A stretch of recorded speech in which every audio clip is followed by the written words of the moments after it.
ഞാൻ പറയും, നിരീശ്വരവാദി പോലും ദൈവത്തെ തേടുകയാണ്. അവനും അന്വേഷിക്കുകയാണ് ദൈവം ഉണ്ടോ. ഒരു പക്ഷേ തേടിയിട്ട് കണ്ടെത്താത്തതിന്റെ നിരാശയിലാണ് അവൻ പറഞ്ഞു കളഞ്ഞത് ദൈവമില്ല. എല്ലാ മനുഷ്യനും, ജാതി മത വർഗ വർണ്ണ ഭേദമന്യേ എല്ലാ മനുഷ്യനും ദൈവത്തെ തേടുന്നുണ്ട്. അവരെ കണ്ട അച്ചോടാ വയ്യല്ലേ പാവം എന്ന് പറയുന്നതല്ല. A love that moves into action. അതായത് മനുഷ്യന്റെ ഒക്കെ ഉള്ളിൽ there's a divine seed, ഒരു ദൈവിക വിത്തുണ്ട്. അതായത് കുടുംബജീവിതത്തിന്റെ ഉത്തരവാദിത്തത്തിന്റെ അകത്ത് നിന്നുകൊണ്ട് തന്നെ കർത്താവിനെ പ്രഘോഷിക്കുന്ന ഒട്ടനവധി മനുഷ്യരുണ്ട്. തിരക്ക് മൂലവും പരിമിതി മൂലവും കഴിയാതെ പോകുന്നവർ, നിങ്ങൾ ചെയ്യേണ്ടത് പ്രാർത്ഥിക്കണം, സുവിശേഷ വേല നടക്കാൻ. സഭയെന്ന് പറയുമ്പോൾ രണ്ട് അച്ഛന്മാരും കന്യാസ്ത്രീമാരും മെത്രാന്മാരുമാണെന്ന് വിചാരിക്കരുത്. നമ്മുടെയൊക്കെ നിയോഗമാണ് ഇവാഞ്ചലൈസ് ദ വേൾഡ്. കൈമാറി കിട്ടിയ വിശ്വാസ പാരമ്പര്യത്തെ നീ കാത്തു സൂക്ഷിക്കുക. നിനക്ക് ലഭിച്ച പ്രബോധനങ്ങൾ അനുസരിച്ച് കർത്താവിന്റെ വചനം നീ പാലിക്കുക. അങ്ങനെ വരുമ്പോൾ നിനക്ക് മുമ്പിൽ കർത്താവ് ഒരു വാതിൽ തുറന്നിടും.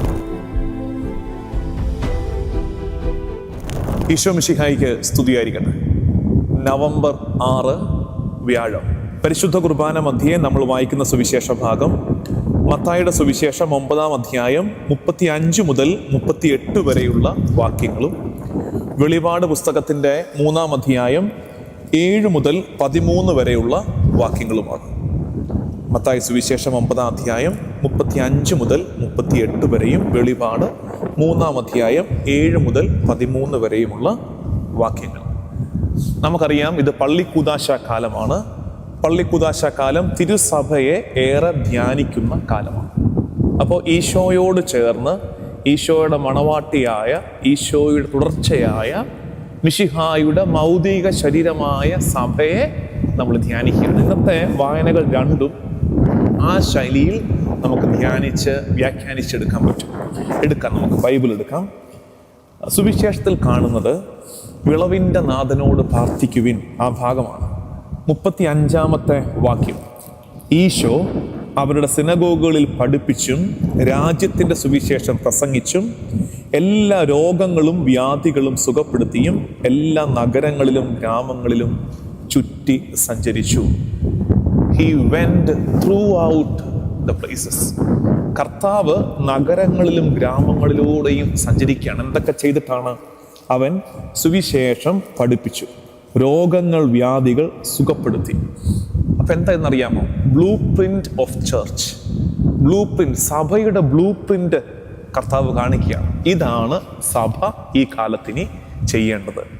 റീച്ച് ഔട്ട്, ആളുകളിലേക്ക് ഇറങ്ങിച്ചെല്ലുക, നഗരങ്ങളിലേക്ക് ഗ്രാമങ്ങളിലേക്ക് ഇറങ്ങിച്ചെന്ന് രാജ്യത്തിൻ്റെ സുവിശേഷം, സ്വർഗത്തിൻ്റെ സുവിശേഷം അവരെ പഠിപ്പിച്ച് രോഗങ്ങളും വ്യാധികളും ഓരോ വാക്യത്തിലുമുണ്ട് സഭയ്ക്കുള്ള ലെസൺസ്. സഭയുടെ ബ്ലൂ പ്രിന്റ് കർത്താവ് തയ്യാറാക്കി വെച്ചിരിക്കുന്ന ഭാഗമാണ്. 36-ാമത്തെ വാക്യം, ജനക്കൂട്ടങ്ങളെ കണ്ടപ്പോൾ ഈശോയ്ക്ക് അവരുടെ മേൽ അനുകമ്പ തോന്നി. Compassion, a love that moves into action എന്നാണ് അതിനെക്കുറിച്ച് പറയുന്നത്.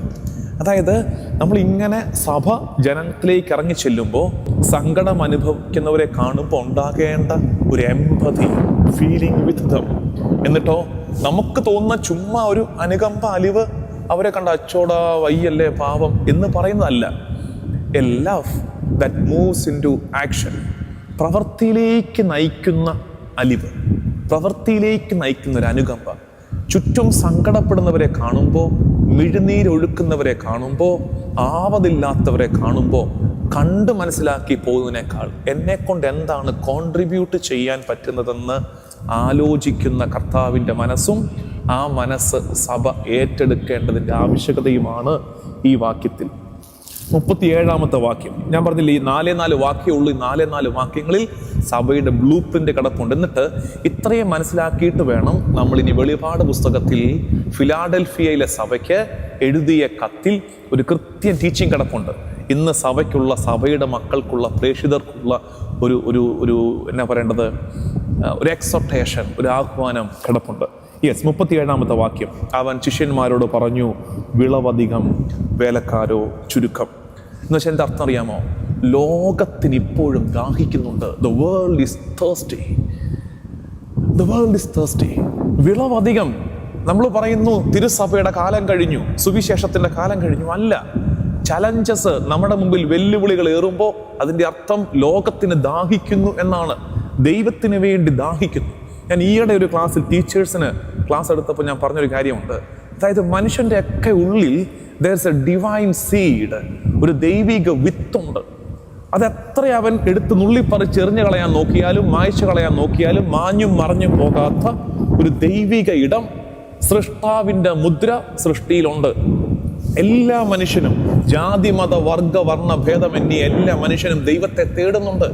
ഞാൻ പറയും, നിരീശ്വരവാദി പോലും ദൈവത്തെ തേടുകയാണ്. അവനും അന്വേഷിക്കുകയാണ് ദൈവം ഉണ്ടോ. ഒരു പക്ഷേ തേടിയിട്ട് കണ്ടെത്താത്തതിന്റെ നിരാശയിലാണ് അവൻ പറഞ്ഞു കളഞ്ഞത് ദൈവമില്ല എന്ന്. അവനും തേടി.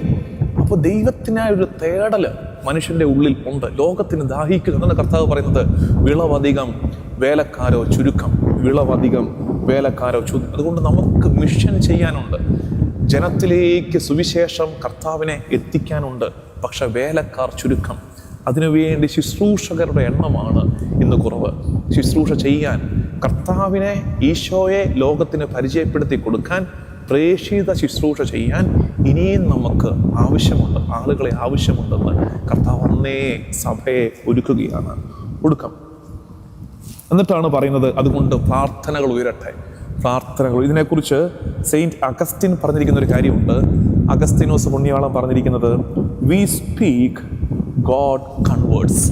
നമ്മൾ പ്രസംഗിക്കും, നമ്മൾ പറയും, പക്ഷേ കർത്താവാണ് മാനസാന്തരപ്പെടുത്തുന്നത്. നമ്മുടെ മികവല്ല, കർത്താവാണ് അതുകൊണ്ട് അഗസ്തീനോസ് ചോദിക്കുകയാണ്, അതുകൊണ്ട് നമുക്ക് പ്രസംഗിക്കാൻ ലേബേഴ്സിനെ വേണം, പണിയെടുക്കാൻ ആളുകളെ വേണം, കർത്താവിനെ കുറിച്ച് പറയാൻ. ബാക്കി കർത്താവ് ചെയ്യും. കർത്താവിനെ കുറിച്ച് ആളുകളിലേക്ക് പറ, അവൻ്റെ ഹൃദയത്തെ ബാക്കി കർത്താവ് തന്നെ നേരിട്ട് തൊട്ടോളും. അതുകൊണ്ട് പ്രിയമുള്ളവർ, നിങ്ങളോട് ആഹ്വാനം ചെയ്യുകയാണ്, പ്രാർത്ഥിക്കണം. ഇനിയും നമുക്ക് കർത്താവിൻ്റെ വേല ചെയ്യാൻ. എനിക്കറിയാം നമ്മളൊക്കെ അതിന് ഉത്തരവാദിത്വമുണ്ട് കേട്ടോ. മാമോദീസ സ്വീകരിച്ച എല്ലാവരുടെയും ഉത്തരവാദിത്തമാണ് സുവിശേഷത്തിൻ്റെ വേല ചെയ്യുക എന്നുള്ളത്. സുവിശേഷത്തിൻ്റെ വേല ചെയ്യുക, കർത്താവിനെ കുറിച്ച് പ്രഘോഷിക്കുക. ഒത്തിരി പേര് ചെയ്യുന്നവരുണ്ട്, ഒത്തിരി പേരത് ചെയ്യുന്നു. അതായത് കുടുംബജീവിതത്തിൻ്റെ ഉത്തരവാദിത്തത്തിൻ്റെ അകത്ത് നിന്നുകൊണ്ട് തന്നെ കർത്താവിനെ പ്രഘോഷിക്കുന്ന ഒട്ടനവധി മനുഷ്യരുണ്ട്. തിരക്ക് മൂലവും പരിമിതി മൂലവും കഴിയാതെ പോകുന്നവർ, നിങ്ങൾ ചെയ്യേണ്ടത് പ്രാർത്ഥിക്കണം. സുവിശേഷ വേല നടക്കാൻ പ്രാർത്ഥിക്കണം. ഒപ്പം സുവിശേഷ വേലയ്ക്ക് നിങ്ങളെ കൊണ്ടാകുന്നത് പോലെ പിന്തുണ കൊടുക്കുകയും വേണം. പോൾ ആറാമൻ മാർപ്പാപ്പയുടെ ഇവാഞ്ചലി നൂൻസിയാന്തി എന്ന പ്രബോധനത്തിൽ പറഞ്ഞിരിക്കുന്നുണ്ട്, ചർച്ച് എക്സിസ്റ്റ് ടു ഇവാഞ്ചലൈസ്. സഭയുടെ ഇവിടെ നിലനിൽപ്പ് തന്നെ എന്താണ്? സുവിശേഷ പ്രഘോഷണമാണ്, സുവിശേഷവൽക്കരണമാണ്. കർത്താവിൻ്റെ സുവിശേഷത്തെ ലോകത്തിന് പറഞ്ഞു കൊടുക്കുക എന്നതാണ് സഭയുടെ വിളിയും നിയോഗവും ദൗത്യവും എന്ന്. സഭയെന്ന് വെച്ചാൽ ആരാ? നിങ്ങൾ സഭയെന്ന് പറയുമ്പോൾ ഞാൻ ഈ പിന്നെയും സഭ പള്ളിക്കൂദാശക്കാലത്തിൻ്റെ കോണ്ടക്സ്റ്റിലാണ് സഭാത്മകമായൊരു വ്യാഖ്യാനം നടത്തുന്നത്. സഭയെന്ന് പറയുമ്പോൾ രണ്ട് അച്ഛന്മാരും കന്യാസ്ത്രീമാരും മെത്രാന്മാരുമാണെന്ന് വിചാരിക്കരുത്. നമ്മുടെയൊക്കെ നിയോഗമാണ് ഇവാഞ്ചലൈസ് ദ വേൾഡ്. ലോകത്തെ സുവിശേഷം കൊണ്ട് കർത്താവിനായി നേടിയെടുക്കുക. ഇനി നമുക്ക് വെളിപാട് പുസ്തകത്തിലേക്ക് വരാം. വെളിപാട് പുസ്തകത്തിൽ ഫിലാഡൽഫിയയിലെ സഭയ്ക്ക് 3-ാം അധ്യായം 7-ാം വാക്യം തൊട്ട് ഫിലാഡൽഫിയയിലെ സഭയ്ക്ക് എഴുതുന്ന കത്തിൽ പറഞ്ഞിരിക്കുന്ന ഒരു കാര്യം ഇതാണ്: നിനക്ക് മുമ്പിൽ ആർക്കും അടയ്ക്കാൻ പറ്റാത്ത ഒരു വാതിൽ ഞാൻ തുറന്നിട്ടിരിക്കുന്നുണ്ട്. എന്തൊരു സ്റ്റേറ്റ്മെന്റ് എന്നറിയാമോ? അത് a door of mission, a door to evangelize, a door for the work of the kingdom of God. ദൈവരാജ്യത്തിൻ്റെ ശുശ്രൂഷ ചെയ്യാൻ നിനക്ക് മുമ്പിൽ ഞാൻ ആർക്കും അടയ്ക്കാൻ പറ്റാത്ത ഒരു വാതിൽ തുറന്നിട്ടിരിക്കുകയാണ്. അത് ദൈവകൃപയുടെ വാതിലാണ്. നീ കൃപ സ്വീകരിക്കും, കൃപ മറ്റുള്ളവരിലേക്ക് പങ്കുവയ്ക്കും. സുവിശേഷം നീ സ്വീകരിക്കും, സുവിശേഷം നീ മറ്റുള്ളവരിലേക്ക് പങ്കുവയ്ക്കും. നിങ്ങൾ ആ വാക്യം ഒന്ന് വായിച്ച് എന്ത് പവർഫുൾ ആണെന്നറിയാം ആ വാക്യം. ഫിലാദൽഫിയ സഭയ്ക്ക് വെളിപാട് പുസ്തകം 3-ാം അധ്യായം 7-ാം വാക്യത്തിന്റെ 2-ാം ഭാഗം തൊട്ട് വായിച്ചേ.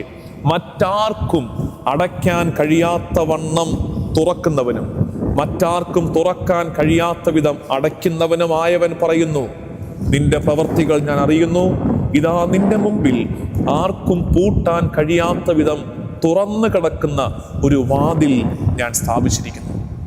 നിന്റെ മുമ്പിൽ ഒരു ഡോർ, ഒരു സാധ്യതയുടെ വാതിൽ, മിഷന്റെ വാതിൽ, സുവിശേഷത്തിന്റെ വാതിൽ, ഇവാഞ്ചലൈസേഷന്റെ വാതിൽ ഞാൻ തുറന്നിരിക്കുകയാണെന്ന് കർത്താവ് പറയുകയാണ്. ഇതാണ് ഇന്ന് സഭയോടും പറയുന്നത്. എന്നിട്ട് കർത്താവിന് അറിയാം ഒരു കാര്യം. കർത്താവ് പറഞ്ഞ അടുത്ത വാക്യം ഞാൻ വായിച്ച ഇങ്ങനെയാണത്: നിന്റെ ശക്തി പരിമിതമാണ്. I know that you are week. നിനക്ക് ബലമില്ലെന്ന്, നിന്റെ ശക്തി ലിമിറ്റഡ് ആണെന്ന്, പരിമിതമാണെന്ന് എനിക്കറിയാം. പക്ഷെ 2-3 കാര്യങ്ങൾ കൊണ്ടാണ് നിന്നിൽ ഞാൻ സംപ്രീതനായിരിക്കുന്നത്. നീ ഇനി ശ്രദ്ധിക്കേണ്ട കാര്യം ഒരു 2-3 കാര്യങ്ങൾ വരച്ചിട്ടേ. ഒന്നാമത്തത് 9-ാം വാക്യത്തിന്റെ അവസാനം, ഞാൻ നിന്നെ സ്നേഹിച്ചുവെന്ന് അവർ ഗ്രഹിക്കും. എനിക്ക് നിന്നോടുള്ള സ്നേഹം വെളിപ്പെടുത്തുകയാണ് ഈ വാതിൽ തുറന്നിട്ട് നിന്നെ മിഷന് ഒരുക്കി വിടുന്നത് വഴി. എനിക്ക് നിന്നോടുള്ള സ്നേഹം ലോകം ഗ്രഹിക്കും. The world will realize that I love you. നീ എന്നെ സ്നേഹിക്കുന്നുവെന്ന് ലോകം അറിയുന്നതിന്. എവിടെ നിന്ന് മനസ്സിലാവുന്നുണ്ടോ? അത് ലാസറിനെ ഉയർപ്പിച്ചപ്പോൾ കർത്താവ് പ്രാർത്ഥിച്ചതല്ലേ, കർത്താവേ നീ എന്നെ സ്നേഹിക്കുന്നുവെന്ന് ലോകം അറിയുന്നതിന് ഇത് നീ പ്രവർത്തിക്കണേ. അപ്പൊ സഭയെ കൊണ്ട് കർത്താവ് മിഷൻ ചെയ്യിപ്പിക്കുകയാണ്, വാതിൽ തുറന്നിട്ടിരിക്കുകയാണ്. എന്തിന്? നിന്നോടുള്ള സ്നേഹം ലോകം ഗ്രഹിക്കണം. അടുത്ത യോഗ്യത 10-ാമത്തെ വാക്യത്തിന്റെ അവസാനം, എന്തെന്നാൽ പരീക്ഷകളിൽ ഉറച്ചു നിൽക്കണമെന്നുള്ള എൻ്റെ വചനം നീ കാത്തു. എന്തുകൊണ്ടാ? നിനക്ക് ബലമില്ലാഞ്ഞിട്ടും നിനക്ക് ശക്തി കുറവായിട്ടും നിന്റെ മുമ്പിൽ ഞാൻ ഈ വാതിൽ തുറന്നിട്ടിരിക്കുന്നത് കാരണം നീ എൻ്റെ വചനം പാലിച്ചു. എൻ്റെ വചനം നീ പാലിക്കാൻ ശ്രമിച്ചു. അതാണ് നിന്റെ യോഗ്യത. അടുത്തത് 11-ാമത്തെ വാക്യത്തിന്റെ അവസാനം, ഇനി നീ ശ്രദ്ധിക്കേണ്ടത് എന്താ? നിനക്കുള്ളത് കാത്തു സൂക്ഷിക്കുക. 11-ാം വാക്യം നോക്കുകയെ, ഞാൻ വേഗം വരുന്നു, നിന്റെ കിരീടം ആരും കവർന്നെടുക്കാതിരിക്കാൻ നിനക്കുള്ളത് കാത്തു സൂക്ഷിക്കുക. ഇത്രയൊക്കെ ഓർത്തിയപ്പം നമ്മള്, അതായത് കൈമാറി കിട്ടിയ വിശ്വാസ പാരമ്പര്യത്തെ നീ കാത്തു സൂക്ഷിക്കുക. നിനക്ക് ലഭിച്ച പ്രബോധനങ്ങൾ അനുസരിച്ച് കർത്താവിൻ്റെ വചനം നീ പാലിക്കുക. അങ്ങനെ വരുമ്പോൾ നിനക്ക് മുമ്പിൽ കർത്താവ് ഒരു വാതിൽ തുറന്നിടും. നിന്റെ ജീവിത സാഹചര്യം എങ്ങനെയും ആകട്ടെ, നിന്നെയും കർത്താവ് ഉപകരണമാക്കും. നിനക്ക് ബലമില്ല എന്ന് നീ പറയരുത്. നിന്നെ കർത്താവ് ഉപകരണമാക്കും. ബലഹീനരായ നിങ്ങളെ കർത്താവ് ഉപകരണമാക്കി സുവിശേഷത്തിന്റെ വേല ചെയ്യിക്കുമ്പോൾ ലോകം തിരിച്ചറിയും കർത്താവ് നമ്മളെ സ്നേഹിക്കുന്നുവെന്ന്. അങ്ങനെ അവർ ഈ സ്നേഹക്കൂട്ടായ്മയിലേക്ക് ചേർന്ന് നിൽക്കും. പ്രിയമുള്ളവരെ, ഇന്നത്തെ 2 വായന, മത്തായി സുവിശേഷവും വെളിപാട് പുസ്തകവും ചേർത്ത് വെച്ച് സഭ എങ്ങനെയാണ് കർത്താവിൻ്റെ തുടർച്ച ഈ കാലത്ത് ജീവിക്കേണ്ടതെന്ന് പള്ളിക്കൂദാശ കാലത്തിൻ്റെ പശ്ചാത്തലത്തിൽ നമ്മൾ ധ്യാനിക്കുകയായിരുന്നു. ഒന്നുകൂടൊന്ന് കേൾക്ക സമയമെടുത്ത്. എന്നിട്ട് ആ സഭാത്മകമായ ഒരു ആത്മീയത നമുക്ക് വളർത്തിയെടുക്കുകയും സുവിശേഷ വേല നമ്മുടെയും ഉത്തരവാദിത്തമാണ് തിരിച്ചറിയുകയും നമുക്കതിന് പരമാവധി ചെയ്യാൻ പറ്റുന്നില്ലെങ്കിൽ അവർക്ക് വേണ്ടി പ്രാർത്ഥിക്കുകയും സുവിശേഷ വേലയ്ക്ക് പിന്തുണ കൊടുക്കുകയും ചെയ്യണമെന്ന് ഓർമ്മിപ്പിക്കുന്നു. നമുക്ക് പ്രാർത്ഥിക്കാം. കർത്താവും ദൈവവുമായ ഈശോയെ, നിന്റെ തുടർച്ചയായ നിന്റെ ശരീരമായ സഭയെ നീ ലോകത്തിനായി സ്ഥാപിച്ചു നൽകിയതിന്, രക്ഷയുടെ തുടർച്ചയായി നീ സഭയെ സ്ഥാപിച്ചതിന് നിനക്ക് നന്ദി പറയുന്നു. തിരുസഭ കർത്താവെ, നീ നൽകുന്ന കൃപ സ്വീകരിച്ച് രാജ്യത്തിൻ്റെ സുവിശേഷം ലോകമെങ്ങും ഇനിയും പ്രഘോഷിക്കട്ടെ. സുവിശേഷത്തിൻ്റെ മൂല്യങ്ങൾ ജീവിക്കുകയും പ്രഘോഷിക്കുകയും ചെയ്യട്ടെ. നമ്മുടെ കർത്താവ് ഈശോ മിശിഹായുടെ കൃപയും പിതാവായ ദൈവത്തിൻ്റെ സ്നേഹവും പരിശുദ്ധാത്മാവിൻ്റെ സഹവാസവും എന്നും എല്ലാ കാലവും കൂടെ ഉണ്ടായിരിക്കട്ടെ, ഇപ്പോഴും എപ്പോഴും എന്നേക്കും. ആമേൻ.